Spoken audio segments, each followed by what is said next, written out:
Kondisi wadah pembuangan ratih di kawasan Jalan AS Nasution, Kelurahan Kampung Gedang, Banjarmasin Tengah menjadi perhatian lantaran berdekatan dengan Satuan Pendidikan Dinas Lingkungan Hidup Banjarmasin.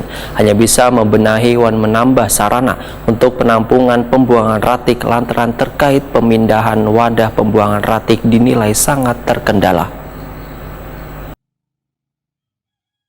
Kondisi wadah pembuangan ratik di kawasan Jalan AS Nasution, Kelurahan Kampung Gedang, Banjarmasin Tengah menjadi perhatian lantaran andakannya berdekatan dengan Satuan Pendidikan. Kepala Dinas Lingkungan Hidup Banjarmasin, Alif Yosvalov, Wayatakoni Prima TV, Jelang tengah hari Rabu 16 November 2022, memadahkan Dinas Lingkungan Hidup Banjarmasin hanya bisa membenahi dan menambah sarana untuk penampungan pembuangan ratik. Terkait memindahkan wadah pembuangan ratik tersebut, ujar Alif Yosvalov, sangat terkendala lantaran lahannya masih belum ada sehingga terpaksa memanfaatkan lahan yang sudah ada. Walaupun begitu, Dinas Lingkungan Hidup Banjarmasin akan terus berupaya supaya permasalahan ratik yang dikeluhkan sekolah-sekolah yang berada berdekatan dengan wadah ratik tersebut bisa teratasi. Alif Yosvalov mengakui bila wadah pembuangan ratik di kawasan Kampung Gadang ini kada sesuai dengan peraturan yang berlaku, dikarenakan masih ada warga yang membuang ratik kada sesuai dengan jam yang telah ditentukan, bahkan ada yang membuang ratik kada pada wadahnya, sehingga berserakan hingga memakan bahu jalan. Bahkan jika turun hujan, genangan banyu akibat dari ratik yang berserakan ini menyebabkan bau yang menyengat.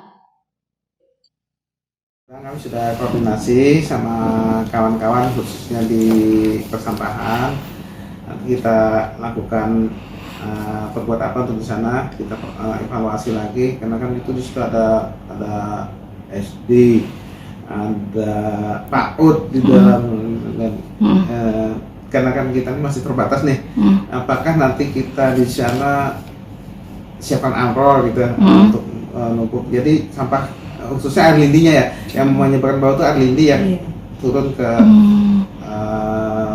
jalan. Nah, itu yang membuat bau. Tapi kan nanti kita bersihkan. Walaupun di sana masih kita gunakan, tapi teknologinya kita rubah gitu. Nah, apakah kita nantinya menambahkan amrol atau semacam bak-bak yang nantinya langsung dijoinkan ke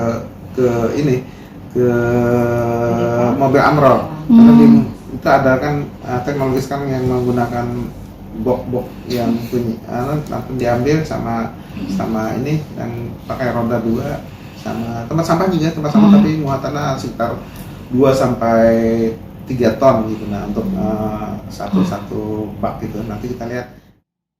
Untuk meminimalisir terjadinya tumpukan ratik, Dinas Lingkungan Hidup Banjarmasin akan menyemen lubang-lubang yang ada di wadah pembuangan ratik di kawasan Kampung Gadang, Banjarmasin Tengah.